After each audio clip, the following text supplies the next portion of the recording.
নামে আপনি সংবিধান সংস্কার আদেশ চাপিয়ে দিতে চাইলে সেটা আমরা মানতে রাজি নই, মানতে চাই না। বলা হয় জুলাই অগাস্ট অভ্যুত্থান, 1 মাসের অভ্যুত্থান, বিষয়টা তা নয় মোটেও। বেইমানের ইতিহাস বিএনপি নাই। আমাদের বিরোধী দলীয় বন্ধু গতকাল সংসদে একজন বক্তব্য রেখেছেন, আজকে একজন বক্তব্য রেখেছেন জুলাই সনদ নিয়ে। আমাদের বক্তব্য জুলাই সনদ নিয়ে স্পষ্ট।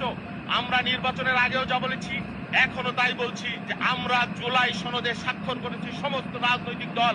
জাতিকে সামনে রেখে আমরা জুলাই সংবিধান আদেশে আমরা স্বাক্ষর করি নাই।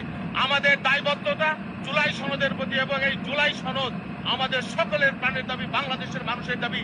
এই বিষয়ে জাতীয় ঐক্যমত্য হয়েছিল, কিন্তু জুলাই সনদের নামে আপনি সংবিধান সংস্কার আদেশ চাপিয়ে দিতে চাইলে সেটা আমরা মানতে রাজি নই, মানতে চাই না।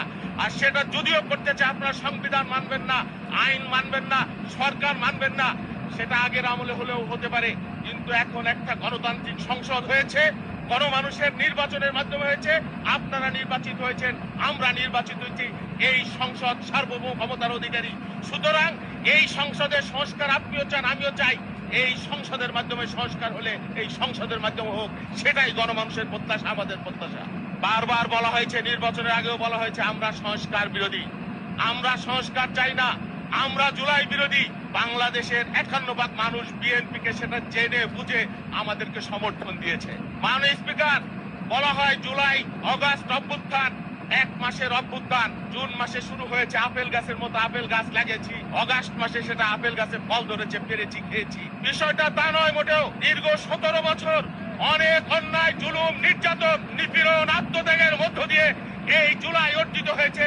আমরা কখনো আমাদের বিরোধী দলের অবদানকে খাটো করে দেখি না, তাদেরকে আমরা রেসপেক্ট করি, সম্মান করি, কিন্তু তারা কথায় কথায় এও বলে বিএনপিকে তারা নিশ্চিহ্ন করে দিবে। বিএনপি ক্ষমতার আসার আগেই এমন একটি রাজনৈতিক দল, তাদেরকে নাকি মানুষ পতন চায়। অথচ এই বাংলাদেশের মানুষ 51% ভোট দিয়ে বাংলাদেশের আজকের এই সংসদ নির্বাচিত করেছে, বিএনপিকে নির্বাচিত করেছে। আমরা কখনো আমাদের আত্মত্যাগের কথা বলি না। বেগম খালেদা জিয়া যে আত্মত্যাগ করেছেন, একদিকে তার মৃত্যু আর একদিকে তার অবৈধ ফ্যাসিবাদী শাসন, ফ্যাসিবাদী শাসনকে বেগম খালেদা জিয়া মেনে নেন নাই। ষড়যন্ত্র, আমরা নাকি গাদ্দার, বেঈমান। এই ষড়যন্ত্র শুরু হয়েছে বিএনপিকে মাইনাস করবার জন্য। অন 11 থেকে তার আগে শহীদ রাষ্ট্রপতি জিয়াউর রহমানকে হত্যার মধ্য দিয়ে ষড়যন্ত্র শুরু হয়েছিল বিএনপিকে নিশ্চিহ্ন করে দেবার জন্য।